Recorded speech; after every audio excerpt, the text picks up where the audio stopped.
नमस्कार मित्रों। ओम नमः चंडिकाय। मित्रों, आज आपके सामने ये बहुप्रतीक्षित कुंडली जो मैं आपके सामने लाया हूँ, ये आज भारतवर्ष के सबसे ताकतवर प्रधानमंत्री श्री नरेंद्र भाई दामोदर दास मोदी जी की कुंडली है। मोदी जी की कुंडली में जो पहला चक्र बनाया गया है, इस पहले चक्र में वृश्चिक लग्न और वृश्चिक राशि यहाँ पर इंगित होती है। मोदी जी का जो जन्म का समय है वो 10:55 सुबह का है। 17 सितंबर 1950 को नरेंद्र दामोदर दास मोदी जी का जन्म हुआ। जो पहली कुंडली हमने बनाई है वो लग्न कुंडली है, और लग्न कुंडली में आप अगर देखेंगे जो ग्रह स्पष्ट और लग्न स्पष्ट हैं, ये लग्न कुंडली में जो ग्रह स्पष्ट और लग्न स्पष्ट हैं उनको आप देखेंगे तो लग्न 0 डिग्री का है, सूर्य 0 डिग्री का है, बुध 0 डिग्री का है और शनि 29 डिग्री का है। तो जो ये 0 डिग्री और 29 डिग्री वाले ग्रह होते हैं, या 1 डिग्री का मंगल है, ये जो 1 डिग्री 0 डिग्री 29 डिग्री वाले ग्रह होते हैं, ये विशेष फल दे रहे होते हैं। क्योंकि लग्न 0 डिग्री का अर्थ यह हुआ कि लग्न मध्य जो है वो 0 डिग्री का है, यानी सूर्य जो है वो भी लग्न मध्य पर है, वो मध्य पर है, और बुध भी मध्य पर है, चंद्रमा भी मध्य पर है और शनि भी मध्य पर है। अर्थात ये ग्रह अपना पूर्ण फल देने के लिए बली हैं। लग्न मध्य से चंद्रमा भी 8 डिग्री है और गुरु भी 6 डिग्री है, राहु और केतु भी 5-5 डिग्री है, मतलब 6 डिग्री का ही फर्क है, जिसकी वजह से यह ग्रह भी बली माने जाएंगे। दामोदर दास जी की, नरेंद्र भाई की कुंडली में जो लग्नेश मंगल और भाग्येश चंद्रमा, लग्नेश मंगल और भाग्येश चंद्रमा की युति लग्न भाव में हो रही है। ये पहला बड़ा संयोग है।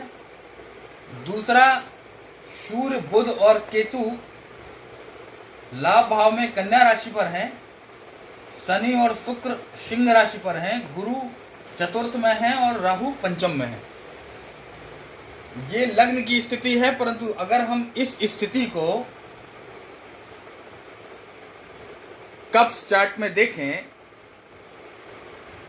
तो ये स्थिति कुछ ऐसी बनती है कि लग्न में मंगल और चंद्रमा, दशम स्थान में 5 ग्रह शनि केतु सूर्य बुध और शुक्र, 5 ग्रहों की युति, और चतुर्थ में गुरु और राहु की युति, यानी सारे ग्रह जो हैं वो केवल 3 घरों में आकर के बैठ गए हैं, और वो घर हैं केंद्र के।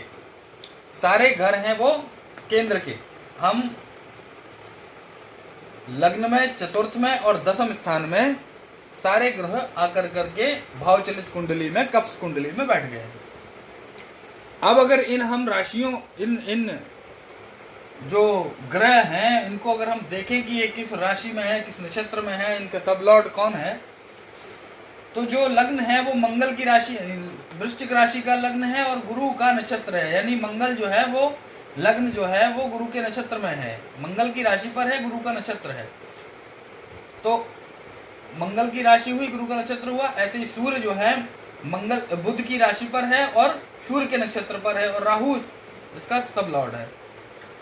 बुध भी अपने स्वयं के राशि में है, सूर्य के नक्षत्र में है, और राहु इसका सब लॉर्ड है।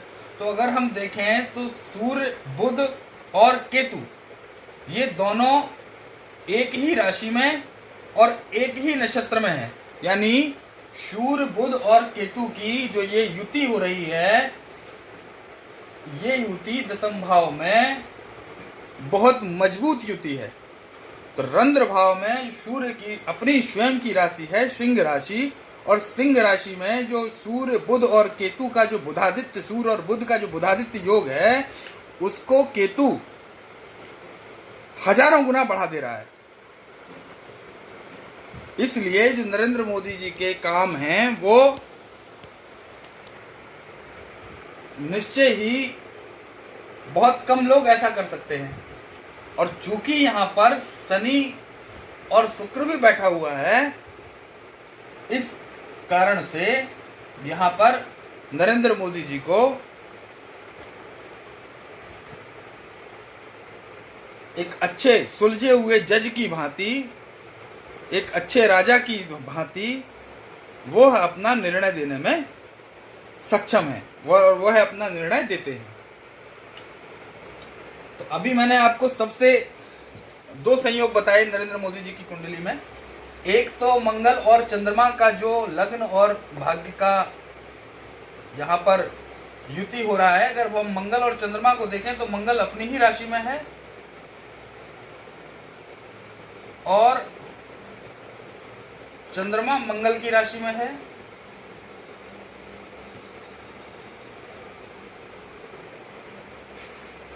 इसके साथ ही अगर हम, सॉरी मित्रों, वीडियो थोड़ा मेरा लंबा हो गया था, इस वजह से कट गया। तो मैं ये कह रहा था कि शुक्र अगर सूर्य से अस्त होता और सप्तमेश व्ययेश होकर के, सूर्य से अस्त होकर के दसम भाव में भी होता, तो नरेंद्र मोदी जी का, अगर अस्त की कंडीशन में होता तो नरेंद्र मोदी जी का विवाह ही नहीं होता। लेकिन विवाह की जो परिणति हुई वो इस वजह से हुई क्योंकि शुक्र जो है वो 15 डिग्री का है, सूर्य से 15 अंश के आसपास का दूर है, डिस्टेंस है उसका, जिसकी वजह से शुक्र सूर्य के पूर्ण उसमें नहीं है, पूर्ण युति में नहीं है, और शनि की भी पूर्ण युति में नहीं है, जिसकी वजह से नरेंद्र मोदी जी का विवाह हुआ। लेकिन चूंकि शुक्र सूर्य, शनि, बुध और केतु के कारण से जो शुक्र का जो व्यवहार है, जो उसका आचरण है, वह भोगी नहीं है, वह विलासी नहीं है, और वो शनि के साथ होने के कारण, सिंह राशि में होने के कारण कर्मठ है। अच्छा, अब यहाँ पर एक और युति जो हम आपको बताएंगे, बहुत बढ़िया युति है, यह है गुरु और राहु की युति। तो अब गुरु शनि के घर में राहु से युत होकर के बैठे हुए हैं चतुर्थ में। तो अब गुरु जो है वो, गुरु की जो दृष्टियां हैं वो 1 2 3 4 5 अष्टम को देखें, 6 7 8 9 द्वादश को देखें। तो गुरु अष्टम को देखें और द्वादश को देखें, इसका मतलब गुरु जीवा जिस भाव में बैठते हैं उस भाव को थोड़ा सा कमजोर करते हैं। इसीलिए जो घर है, चतुर्थ भाव है, जो सुख है, उसमें थोड़ा सा कमजोरी लाए, अकेलापन लाए यहाँ पे। लेकिन देखा गुरु ने किसको? अष्टम को देखा और द्वादश को देखा। तो गुरु जिन दोनों भावों को देखते हैं, उन दोनों भावों में वृद्धि कर देते हैं। तो गुरु ने अष्टम को देखा तो अष्टम की वृद्धि की, यानी इनको आयु भी लंबी मिल गई और इनके पास कोई व्यसन नहीं रहा, व्यय करने की कोई स्थितियां नहीं रही। व्यय जो है उसको भी इन्होंने कंट्रोल किया। और व्यय चूंकि शुक्र है, गुरु से सप्तम दृष्टि तो गुरु की पांचों ग्रहों पर पड़ ही रही है।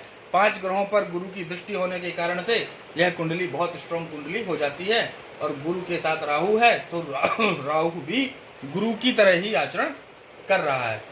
अब इस प्रकार से हमने आपको बताया कि ये स्थितियां कैसी हैं। अब शुक्र और शनि को भी देखें अगर, तो शुक्र सूर्य की राशि में है और अपने नक्षत्र में है, शनि सूर्य की राशि में है और सूर्य के नक्षत्र में है। यानी शुक्र और शनि भी ये सूर्य से ही पूरी तरह से प्रभावित है। तो अगर इस कुंडली को देखा जाए तो प्रथम दृष्टया यह पूरी कुंडली सूर्य कुंडली है। इक्ष्वाकु वंश के राजाओं की तरह इनकी कुंडलियों का फलादेश करना चाहिए। और बहुत ही इस तरह की जो कुंडलियां होती हैं, इस तरह की जो दशाएं हैं जो इनको प्राप्त हुई हैं, विंशोत्तरी दशा, जब नरेंद्र मोदी जी का जन्म हुआ तो शनि की महादशा चल रही थी। अब शनि की महादशा लगभग 11 वर्ष तक रही। तो 11 वर्ष का जो इनका बाल्यावस्था का समय था वह कष्ट में बीता। इसके बाद जो बुध की महादशा आई, 28 वर्ष की अवस्था तक इन्होंने अपना अध्ययन अध्यापन में इनकी रुचि रही, क्योंकि बुध की दशा थी और बुध आपका लाभेश है, तो बुध की दशा में इन्होंने अध्ययन अध्यापन भी किया और इसके बाद यह जो है अपना अध्ययन अध्यापन में रुचि दिखाई। और वहीं चूंकि बुधादित्य सूर्य से संबंधित था, बुध सूर्य से जुड़ा हुआ था और केतु भी साथ में था, तो इन्होंने एक छत्र पकड़ लिया। छत्र किसका? अखिल भारतीय विद्यार्थी परिषद का, अपने जो है स्टूडेंट लाइफ के जीवन से ही। इसके बाद जब केतु की महादशा आई तो 85 तक जो केतु की महादशा चली, 28 वर्ष के बाद जो 85 तक केतु की महादशा चली, तो केतु की महादशा में इन्होंने राष्ट्रीय स्वयंसेवक संघ के प्रचारक के रूप में और भारतीय जनता पार्टी के लिए बहुत कार्य किया। और जब शुक्र की महादशा आई, शुक्र की महादशा में 85 में केतु की दशा खत्म हो गई, तो ये समय इनका जो था वो इन्हें गुप्त रूप से रहना भी पड़ा। इन्हें जब इमरजेंसी का समय आया तो यह जो है छिपते छिपाते भी फिरते रहे। इसके बाद जब महादशा इनकी शुक्र की आई, तो शुक्र की महादशा 2005 तक थी। तो 2005 की महादशा में, शुक्र की महादशा में चूंकि इनका जीवन जो है बड़ा, जो कुछ स्टार्टिंग के पीरियड थे वहाँ पर इनका जीवन जो है कार्य करते हुए बीता, लेकिन सूर्य से चूंकि शुक्र दूर था इसलिए बिल्कुल पटल पर उतना स्ट्रांग रूप से नहीं आ पा रहे थे। लेकिन शुक्र में जब शनि की महादशा आई अक्टूबर 2001 के बाद, तो यह फिर से एकदम से शनि ने, जो चूंकि सूर्य से संबंधित, सूर्य का की छाया शनि पर है, तो शनि ने फिर एकदम से इनको मौका दिया और अक्टूबर 2001 में जो है ये मुख्यमंत्री बने। और फिर इसके बाद ये 2014 तक मुख्यमंत्री रहे। तब इनकी सूर्य की दशा शुरू हो गई थी 2005 से। 2005 से जो सूर्य की दशा चली 2011 तक, इस सूर्य की दशा में नरेंद्र भाई मोदी ने गुजरात में बहुत सारे विकास के कार्य किए और एक तरह से अपने आप को एक बहुत अच्छा मुख्यमंत्री यहाँ पर प्रेषित किया। इसके बाद इनकी जो चंद्रमा की महादशा आई 2011 के बाद, तो चंद्रमा की महादशा में जब स्टार्टिंग के फेज में तो मुख्यमंत्री ही थे, लेकिन फिर एकदम से जब इनको प्रधानमंत्री बनने का मौका मिला तो सूर्य चंद्र की दशाएं चल रही हैं। चंद्रमा की दशा 2021 तक है। 2021 तक का समय नरेंद्र मोदी का एक नंबर का समय है। और सूर्य के चंद्र के बाद में अगर मंगल की महादशा भी मिलती है 2028 तक, तो नरेंद्र मोदी जी को 2028 तक प्रधानमंत्री पद पर बने रहना चाहिए। 2028 तक, हाँ, क्योंकि मंगल की दशा चलेगी और शनि मंगल की जो चतुर्थ दृष्टि गुरु पर है और मंगल की अष्टम दृष्टि जो है वो लग्नेश है। लग्नेश होने के बाद भी जो अष्टम दृष्टि बुध पर पड़ रही है, इसलिए, और वो बुधादित्य योग बना हुआ है। बुध जो है लाभ का कारक है, तो लाभ और लाभेश और अष्टमेश होकर के बुध थोड़ा सा यहाँ पर कमजोर हो गया है। इस वजह से थोड़ी बहुत अड़चने आपको 2028 के पीरियड में आएंगी, 2028 तक आएंगी। 2023 से लेकर के 2024 से लेकर के 2028 तक थोड़ी सी आपको प्रॉब्लम, समस्याएं जो हैं वो आ सकती हैं। इसके बाद फिर ये जो कुंडली का जो ग्रहों की स्थितियां हैं उनके आधार पर मैंने विवेचन किया। यदि आपको यह मेरा विवेचन अच्छा लगा हो तो मेरे चैनल को आप सब्सक्राइब करिए और मुझे अपने संदेश प्रेषित करिए। इस कुंडली में जो सबसे महत्वपूर्ण बात थी वो मैंने आपको बताई कि यह कुंडली पूर्ण रूप से सूर्य से प्रभावित कुंडली है। सूर्य, मंगल और चंद्रमा, सूर्य, मंगल और चंद्रमा, मंगल और चंद्रमा का जो लग्न पर लग्नेश और जो भाग्येश है उसकी युति, और जो दशमेश है वो स्वयं सारे ग्रहों को लेकर के बैठा हुआ है और उस पर से भी गुरु का दृष्टि, उस पर से गुरु की सप्तम दृष्टि है ना। तो इस तरह की जो कुंडली होती है वो राजाओं की कुंडली होती है। और ऐसे व्यक्ति चंद्रगुप्त की तरह एक छोटे से परिवार में जन्म लेकर के, एक बहुत दीन कुलीन परिवार में भी जन्म लेकर के और बहुत ऊंचाइयों तक जाते हैं, विश्व पटल तक उनका नाम होता है। आपने मेरे इस पूरे विवेचन को बहुत ध्यानपूर्वक सुना मित्रों, बहुत बहुत धन्यवाद। ओम नमः चंडिकाय।